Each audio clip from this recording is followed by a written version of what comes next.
नमस्कार दोस्तों, स्वागत है आपका हमारे YouTube चैनल द विश्लेषक में। आज हम जिस खबर का विश्लेषण करेंगे वो ये है कि गंगा नदी के किनारे ऐतिहासिक व पौराणिक महत्व के स्थलों को बढ़ावा देने और आसपास के क्षेत्रों की अर्थव्यवस्था के विकास के लिए सरकार पर्यटन नेटवर्क तैयार करने की योजना बना रही है। आइए इस खबर का हम विश्लेषण करते हैं। ये सरकार की एक बहुत ही महत्वाकांक्षी योजना है। आइए देखते हैं इस खबर को थोड़ा डिटेल में। आखिर क्या प्रयास किए जा रहे हैं इस योजना को लेकर के नज़र डालते हैं उस पर। नदी किनारे बनाए गए घाटों पर प्रतिदिन आरती से पर्यटक आकर्षित होंगे, इसलिए इन पर्यटन नेटवर्क के अंतर्गत इन घाटों का विकास किया जाएगा और प्रतिदिन वहाँ पे आरती कराई जाएगी, जिससे कि देशी और विदेशी पर्यटक वहाँ आकर्षित हों और वहाँ पे पहुँचें और इन क्षेत्रों का विकास हो। स्थानीय उत्पादों को बढ़ावा देने हेतु घाट में हाट योजना पर भी काम हो रहा है, इस पर भी विचार किया जा रहा है। जैसा कि आप जानते हैं कि जब कभी भी अगर आपने बनारस के घाट को विजिट किया होगा तो उन घाटों के आसपास आपने देखा होगा कि काफ़ी जो लोकल बुनकर हैं, जो साड़ी या फिर कोई भी बुनकरी का काम करते हैं, उनकी भी काफ़ी दुकानें हैं। तो जब पर्यटक इन क्षेत्रों में घूमने आते हैं तो इसी बहाने जो लोकल कारीगर हैं उनको काम भी मिलता है, उनका जो प्रोडक्ट होता है उसको देश और विदेश स्तर पर पहचान भी मिलती है और इसी बहाने वहाँ की अर्थव्यवस्था में भी विकास होती है। तो जैसा कि आप जानते हैं कि किसी भी क्षेत्र के विकास के लिए हम हमेशा सोचते हैं कि वहाँ पे कोई इंडस्ट्री हो, कोई हब हो, आईटी सेक्टर हो, लेकिन इस जो ये योजना है, इस योजना को अगर देखें तो सरकार जो कि हमारी जो बहुत ही महत्वपूर्ण नदी है गंगा नदी, जहाँ से ये होकर के गुजरती है, उसको एक बहुत अच्छा माध्यम बना रहा है, जिसके हिसाब से, जिसके सहयोग से हमारी जो सांस्कृतिक और जो ऐतिहासिक चीज़ें हैं उनको भी बढ़ावा मिलेगा, उनको भी राष्ट्र स्तर पर और दुनिया स्तर पर पहचान मिलेगी और साथ ही साथ जो इन क्षेत्रों में रहते हैं उन लोगों को रोज़गार की समस्या जो है उससे छुटकारा मिलेगा और जो लोकल हमारे आर्ट्स एंड क्राफ्ट्स हैं उनको भी देश स्तर पर और अंतर्राष्ट्रीय स्तर पर पहचान मिलेगा। आइए देखते हैं इस खबर के बारे में और विस्तार से।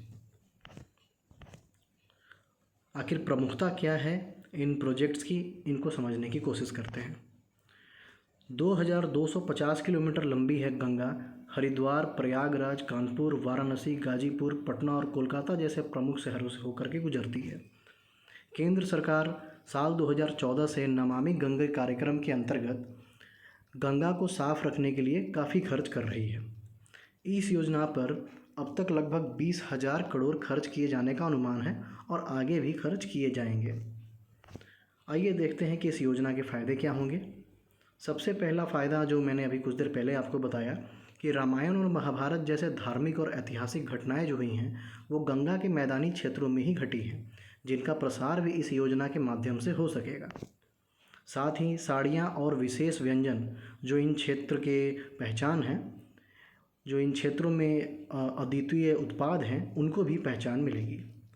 आत्मनिर्भर भारत की ओर जो है ये थोड़ा अग्रसरित होगा और आत्मनिर्भर भारत के अंतर्गत प्रोत्साहन भी मिलेगा। जो आसपास के लोग हैं, जो भी व्यापारी हैं, उनको प्रोत्साहन मिलेगा। तो एक प्रकार से देखें तो हमारा जो इंडिजिनस प्रोडक्ट है वो देश स्तर पर भी पॉपुलर होगा, इसका प्रसारण होगा, अंतर्राष्ट्रीय स्तर पर भी प्रसारण होगा। तो एक प्रकार से इस माध्यम से हम राष्ट्र निर्माण की भी भूमिका निभाएंगे। अब तक 160 घाटों का निर्माण इन कार्यक्रमों के वजह से, इस प्रोजेक्ट की वजह से हो चुका है और बाकी भी घाटों का निर्माण तेज़ी गति से हो रहा है और जो कि उम्मीद है कि शीघ्र कंप्लीट हो जाएगा। स्वच्छ, स्वस्थ और शीतल जल जो हमारा सपना है कि हमारी गंगा नदी साफ़ हो जाए, जिस पे काफ़ी समय से राजनीति चलती आ रही है, सरकार की योजनाएं बार बार बनती हैं, हर सरकारों ने बनाया है, इस पे काफ़ी लंबा वोट बैंक भी चलता है, पॉलिटिक्स भी होती है।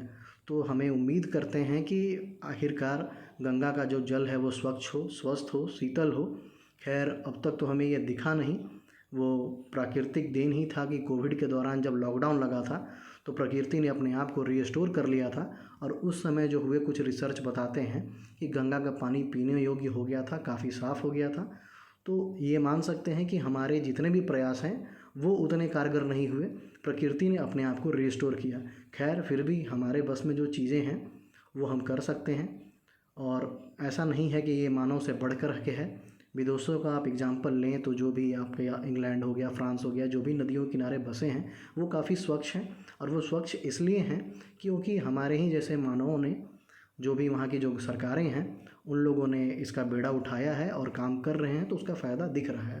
तो उम्मीद करते हैं कि आने वाले दिनों में ये गंगा और स्वच्छ होगी और शीतल होगी, और इस नदी का स्वास्थ्य भी बेहतर होगा, और साथ ही साथ इसके आसपास रहने वाले लोग भी स्वस्थ होंगे और समृद्ध होंगे, उनकी अर्थव्यवस्था मजबूत होगी। तटीय क्षेत्र जो हैं गंगा के, ये गंगा सर्किट से जुड़ेंगे। इस योजना के अंतर्गत सारे क्षेत्रों को गंगा सर्किट से जोड़ने की बात की जा रही है।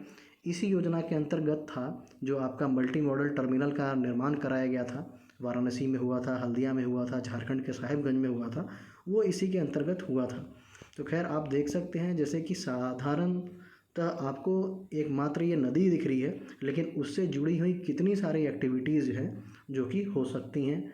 सरकार उसको करने का प्रयास कर रही है और उम्मीद है कि सरकार को इसमें फ़ायदा मिले। धन्यवाद। अगर आपको ये खबर अच्छी लगी हो, ये विश्लेषण ठीक लगा हो, तो कृपया इस चैनल को ज़रूर सब्सक्राइब करें, शेयर करें, लाइक करें, ताकि मैं आपके लिए और भी आगे वीडियोज़ बना सकूं। धन्यवाद।